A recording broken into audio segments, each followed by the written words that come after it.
invitation. It is indeed a pleasure to be back to Oxford. So, Italy at the Peace Conference. Italy is in many ways portrayed and perceived, and certainly was perceived in 1919 as the villain of the Peace Conference, at least among the Allies. You know, despite all the differences that characterized the Allies at the peace table, there was a remarkable unity in denouncing Italian greediness and stubborn refusal to accept any compromise. President Wilson held that the Italians had entered the war with a demand for loot and were utterly incapable of taking any position of principle.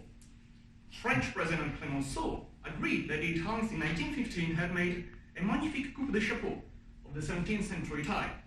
They had contributed little to the Allied victory and now wanted the spoils. The British Premier, Lloyd George, denounced Italy's huckstering spirit and unconcealed hostility towards the new Yugoslav Confederation. Allied critics focused primarily on I think I have to yes, please. So they focused primarily on this gentleman over here that you can see on the left, the Italian Foreign Minister, Sidney Sonnino, the man that had brought Italy into the war. He had 25 years of political experience, having served several times as Prime Minister, Financial Minister, and then Foreign Minister. Lord George called him dull, rigid, and intractable. Hardinge, the Under Secretary at the Foreign Office, found him extremely tiresome, and Clemenceau reproached Sonnino for remaining too faithful to the Italian method, of which the Grand Master was Machiavelli. The other protagonist of the Italian delegation, of course, was the Prime Minister, Vittorio Emanuele Orlando. He also had 20 years of experience in politics, and he had been Education Minister, Justice Minister, and Interior Minister. Lloyd George found him gentler than Sonnino, but equally fanatical. Lord Cecil summarized Italian developments at the Peace Conference as follows. The greediness of Italian foreign policy in all directions is leading Italy into serious difficulties. Sonnino's stubbornness and extravagant nature of Italy's claims have had as a result that it is now literally true that Italy has not a friend in Europe except ourselves, and she is doing her best to make her isolation complete. Based on such a unanimous narrative, historians have at large agreed that Italy marched into diplomatic defeat at Versailles because of its insatiable claims and its unreasonable inflexibility throughout the conference. And you have just a few quotes here that essentially stress that point. What has been less explored is the way Italy prepared for the conference. So I'll focus on the final month, from early December 1918 to early January 1919, when Italy prepared his diplomatic line, and especially, I think, it is important to really try to understand what Sonnino and Orlando knew when they took the decisions that they took. Otherwise, you'll not be able to explain how two well-seasoned diplomats or statesmen committed themselves to such an obvious, apparently obvious, isolation and ultimate defeat. So, the story began, as you know, in 1915. Italy joined the Allies based on territorial promises made in the Treaty of London, which granted Italy Trentino and South Tyrol, Trieste and Istria, but without the Italian city of Fiume, Dalmatia down to the Sabioncello Peninsula, a protectorate over Albania, a just share of Anatolia, and some equitable compensation in Africa. And from the map you can see the bulk of European promises. This was complemented by the Saint-Jean-de-Maurienne agreement in April 1917, when Britain and France, there was no Russia here because of the revolution, promised, detailed Italy's gains, especially in the colonies and in Turkey more specifically. And again, from the map you can see the green part was that allotted to Italy. And of course Italy already had Libya. So overall, this package of promises would have turned Italy from an Adriatic power with some Mediterranean bases into a fully fledged Mediterranean power with its own colonial empire. The problem for Italy began when the United States entered the conflict as an associated power, which was not bound to the secret treaties. And then, on the 8th of January 1918, Wilson famously proclaimed his 14 points as the basis for American peacemaking. 2 of them presented specific challenges to Italian war aims. Number 12 called for an autonomous development of the nationalities of the Ottoman Empire, but more specifically, point number 9 called for a readjustment of the frontiers of Italy along clearly recognizable lines of nationality. This posed unexpected difficulties to Italy, but on the other hand, self-determination opened up a whole new window of opportunities, for example, to gain territories not included in the Treaty of London, such as Fiume. So how did the Italian statesmen approach the problem? Well, contrary to a widespread assumption, Sonnino was not altogether insensitive to the idea of a new international order based on the principles of nationality and even self-determination, but he recognized quite lucidly the limits of those fancy words. In a handwritten note, he observed, quote, "The principle of nationality must undoubtedly underpin any order which deserves to be made stable and lasting. But in extreme cases of contested territories, with what guarantee of liberty or equity will the popular will be displaced?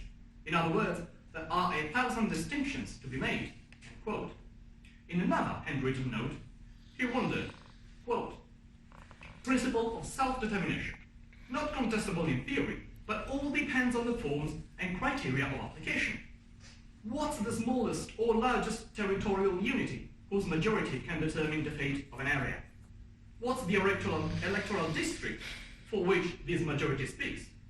What guarantee is preventing violent or fraudulent manipulations of the electorate's liberty and will, or the sincerity of their vote, the integrity of the count, the formulation of the question on which the vote is held? Say, Turks in Armenia, Serbs in Montenegro," end quote. Orlando, for his part, saw a dialectical impossibility in Wilson's program for the peace conference, aiming at reaffirming state sovereignty while at the same time restraining state behavior. What, Orlando wondered, made a nation? Political unity or ethnicity? And did self-determination really apply everywhere? How to reconcile the interests of colonizers and colonized, for example, if both had equal weight? When Sonnino approached Wilson's representative house for clarification, he realized that American diplomats were as unclear as the Italian regarding Wilson's ideas. This made it difficult for Sonnino to challenge self-determination, but it also provided a window of action. For example, House said that Britain had invoked the security principle to object freedom of the seas. So why not appeal to the same principle to defend Italian rights or claims under the Treaty of London? Sonnino was encouraged in this by the Italian ambassador to Washington, Marquis di Cellere. After a meeting with Wilson on the 23rd of November 1918, the ambassador assured Sonnino that the president was sympathetic to Italian security needs. He omitted that Wilson has stressed his intention to reject the London Treaty. In so doing, Marquis di Cellere stimulated Sonnino's conclusion that the Treaty of London could be defended by playing around Wilson's contradictions. First, however, Sonnino needed to find out his allies' real intentions about the treaty, and both France and Britain were quite ambiguous about that. Orlando and Sonnino tried to gain French support for Italy's Adriatic claims in exchange for Italian support to French designs along the Rhine, but Clemenceau played for time and eventually refused. But Italy looked to London more intensively. This goes back to the Italian assumption that Britain was its main partner in the Entente. Orlando considered friendship with Britain one of the two pillars of Italian foreign policy, the other being the containment of Austria. And both Sonnino and the Italian ambassador to Great Britain, Guglielmo Imperiali, had negotiated Italy's entry into the war, confident that London would be the main guarantor of the London Treaty. Now Sonnino instructed Imperiali to look for a preliminary confidential understanding between Italy and England before the conference. Imperiali embarked on a series of feverish meetings, mainly with Balfour, the foreign minister, Hardinge, and Lloyd George. According to Imperiali, Balfour told him, quote, "No attention should be given to the display of some irresponsible British people who in the present question seem to have become advocates of the German theory of the scrap of paper," end quote, meaning people from the New Europe group who preached the rejection of the London Treaty.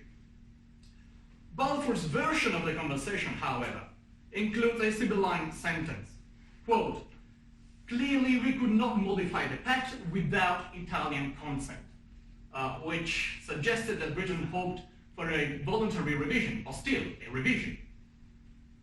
Balfour also said to have stressed that there were powers, like the US, that were not bound to the treaty. Imperiali omitted both sentences in his report. Now, the discrepancy between the Italian and the English version might never be solved, and we can only speculate whether Imperiali wittingly tamed Balfour's words or whether the latter were intentionally equivocal. To Imperiali's credit, it must be said that he kept looking for confirmation of British good faith for weeks. He saw Hardinge, who promised, quote, "In any event, of one thing Italy must be assured, that England will keep its undertakings scrupulously," end quote. And then Imperiali met again with Balfour on the 11th of December to discuss colonial affairs. On that occasion, Balfour objected to the Saint-Jean-de-Maurienne Treaty because it lacked Russian consent. But he added, quote, "This exception must not in any way be interpreted as a mutilation of Italian rights under the Alliance Treaty, which, in a way or another, the British government intends to execute meticulously," end quote. And Lloyd George explicitly promised England will support Italy. So Imperiali repeatedly tested the main British policymakers and was always reassured.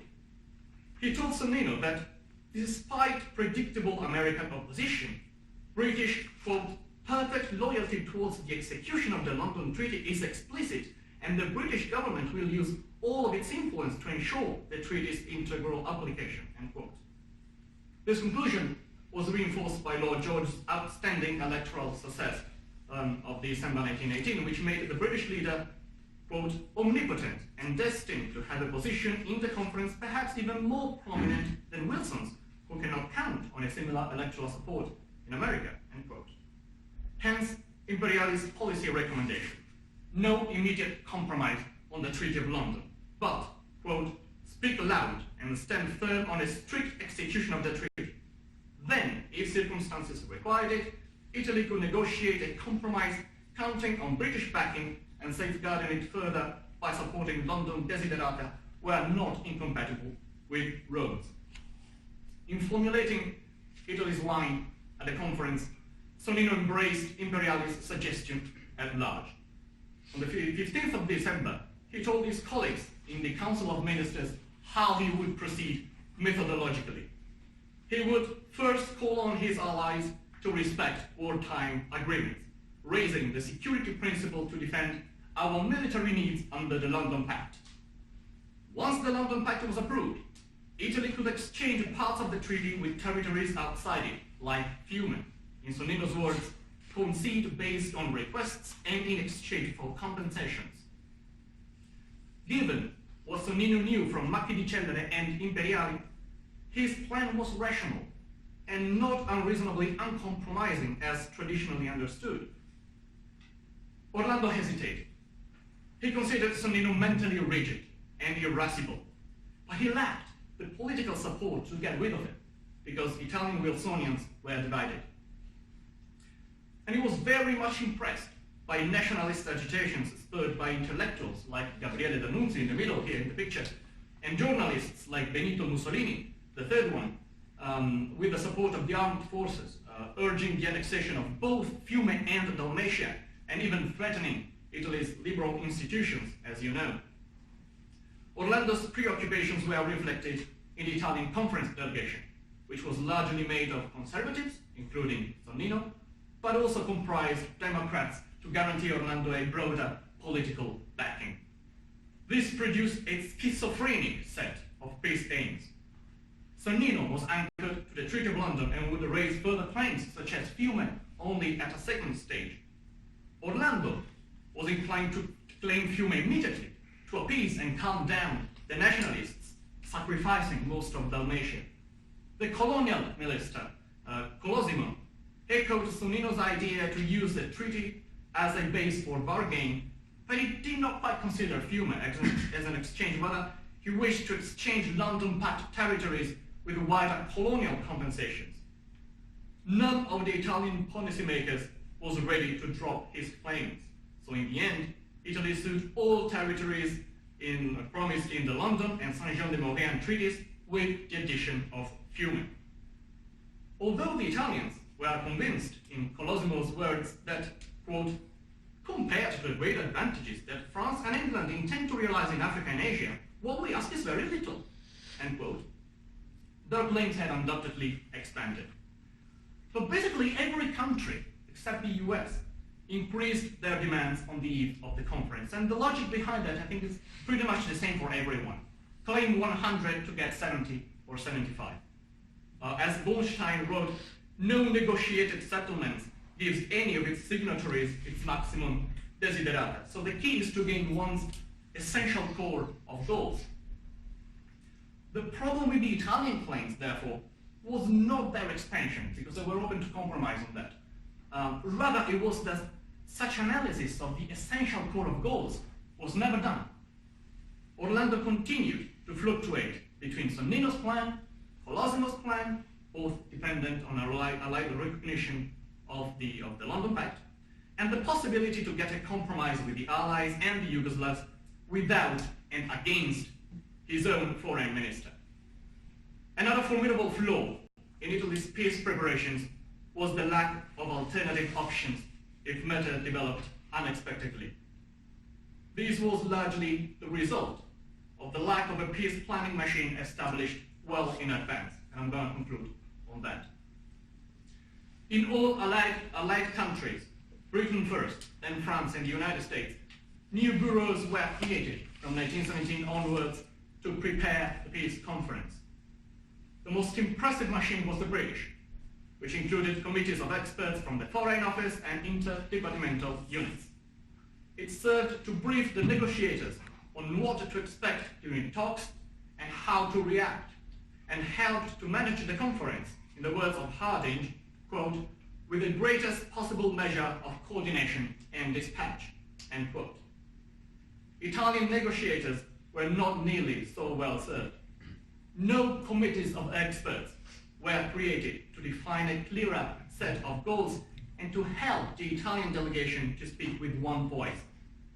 The delegation remained divided and proved unprepared when unexpected developments challenged Orlando and Sonnino's assumptions, the most important of which was that London would actively support Italy in the realization of its claims. When that proved untrue, and Lloyd George aligned himself with President Wilson, who only considered the famous Wilson line that you can see from the map, which essentially barred Italy from most of its Adriatic claims. When that happened, and Britain did not back Italy, or not as much as the Italians wanted, the Italians simply had no alternative plan but to keep pushing their claims to no avail. They got stuck because Italian preparations had been largely based on reports from Marchi di Cellere and Imperiali that proved inaccurate.